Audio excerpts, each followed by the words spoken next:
திருப்பாவையில் இன்றைக்கி நம்ம 8வது பாசுரம் பார்க்குறோம். நண்பர்கள் எப்போவுமே ஒருத்தரை விட்டு கொடுக்க மாட்டாங்க. அந்த ஒரு அற்புதமான செய்தியை இந்த பாசுரத்தில் நமக்கு காட்டியிருக்காங்க.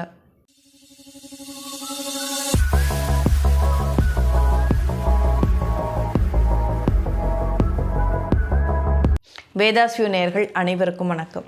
ஒரு தோழியை நம்ம எழுப்பி கூட்டிகிட்டு போகிறது அப்படின்றதே பெரிய விஷயம். இதில் அந்த ஆயர் குலத்தில் இருக்கக்கூடிய ஒவ்வொரு தோழியும் எழுப்பி கூட்டிகிட்டு போகிறாங்களாம். அப்படி போயிட்டுருக்கும் பொழுது கொஞ்சம் கொஞ்சமாக பொழுது விடிய ஆரம்பிச்சிடும் இல்லையா? இப்போது பொழுது விடிய ஆரம்பிக்க போகுது. கீழ்வானம் கொஞ்சம் கொஞ்சமாக வெளுக்க ஆரம்பிக்குது. இந்த தோழி தூங்கிட்டு இருக்கா. நம்மலாம் தூங்கும் பொழுது ஐயோ அலாரம் வைப்போம், 5 மணிக்கு எந்திரிப்போம் அப்படின்னு சொல்லி. ஆனால் அடித்த அலாரம் ஆஃப் பண்ணது கூட நமக்கு தெரியாது. அந்த அளவுக்கு தூக்கம் நிறைய இருக்கும். இன்னும் கொஞ்சம் நேரம் தூங்கலாமா, இல்லை எந்திரிக்கலாமா இப்படின்ற எண்ணம் வந்து நமக்குள்ளே ஓடிட்டே இருக்கும். இந்த தோழிக்கு அந்த மாதிரி தான். பொழுது புலர்ந்துதா அப்படின்ற ஒரு எண்ணம் வரும். ஐயோ கோவிலுக்கு போகணுமே அப்படின்னு நினைக்கிறான். ஆனால் இன்னும் கொஞ்சம் நேரம் தூங்கலாம் அப்படின்னு தூங்கிட்டே இருக்கலாம். இப்படி அந்த தூக்கமும் இல்லாமல் அந்த விழிப்பும் இல்லாமல் ஒரு மாதிரி அந்த மயக்க நிலையில் அந்த தோழி உள்ளே உறங்கிட்டுருக்கா. அப்போது வெளியே இருக்கக்கூடிய அந்த தோழி வந்து கூப்பிடும் பொழுது கீழ்வானம் வெள்ளென்று எருமை சிறுவீடு மேய்வனக்கான். அதாவது கீழ்வானமே வெளுக்க ஆரம்பிச்சிருச்சு. கொஞ்சம் பொழுது புலர்ந்தும் புலராத அந்த காலை பொழுது. அந்த நேரத்தில் எருமை வந்து சிறு வீடு மேய்க்க விடுறாங்களாம்.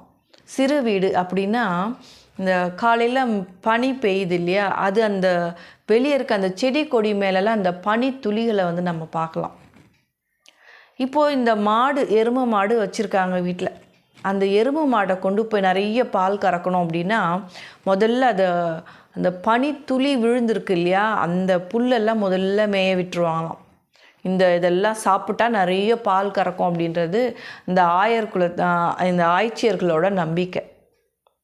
அதனால் ஒவ்வொருத்தரோட வீட்லேயுமே சின்ன சின்னதாக வந்து தோட்டம் இருக்குது. அந்த தோட்டத்தில் இந்த எருமையை வந்து காலையில் புல் மேய விட்டுருவாங்க. அதுக்கப்புறமா தான் பாலே கறப்பாங்களாம்.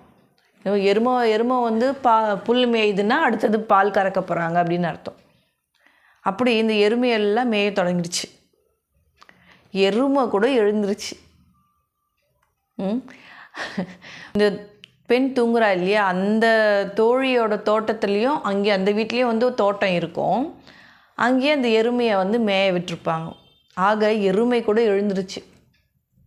ஆனால் இவன் நல்லா தூங்கிட்டே இருக்கா.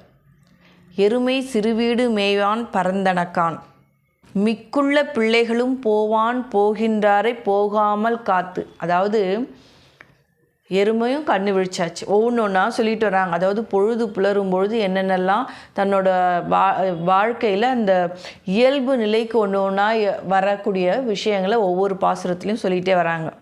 இயற்கை காட்சிகள், காலையில் அதிகாலையில் பொழுது விடிய போது ஒவ்வொரு பறவை இறை தேட போச்சு. இது வந்து நம்ம போன பாசுரத்துக்கு முன் பாசுரத்தில் பார்த்தோம். போன பாசுரத்தில் ஒவ்வொரு குருவிகள் வந்து தன்னோட இணை பறவைகளோட பேசிகிட்ருக்கு, கீச்சு கீச்சுன்னு பேசுது அப்படின்ற அடுத்த காட்சியும் போன பாசுரத்தில் காட்டியிருந்தாங்க நமக்கு. இந்த பாசுரத்தில் அடுத்ததாக எருமை வந்து சிறுவீடு மேயுது. அதற்கு அடுத்ததாக அந்த ஆயர் குலத்தில் இருக்கக்கூடிய பெண்கள் சிறார்கள் எல்லாருமே எழுந்துட்டாங்க. எல்லாரும் எழுந்து காலையில் நீராடி கோவிலுக்கு போகிறாங்க. அப்படி போகிறவங்க போது எல்லாரும் ஒன்றா போகலாம், என்னோட தோழியும் எழுப்பி கூட்டிகிட்டு போகலாம் அப்படின்னு சொல்லி போகிறவங்களையும் தடுத்து நிறுத்தி எல்லாரும் ஒன்றா போகலான்னு சொல்லி எல்லாரும் உன்னோட வீட்டு வாசலில் வந்து நிற்கிறோம். நீ எழுந்து வெளியே வா. போது குலமுடைய பாவாய், எங்களை விட நீ தான் கண்ணன் மேலே அதீத பாசம் பற்று கொண்டவள். நீயே இப்படி தூங்கிட்டு இருந்தா எப்படி? கண்ணனை பாட நம்ம எல்லாம் பறை கொண்டு போனோம் இல்லையா? குதிரை வடிவமாக வந்த அரக்கனை கொன்றவன், கம்சனால் அனுப்பப்பட்ட பல மல்லர்களையும் கொன்று வீழ்த்தியவர் கண்ணன்.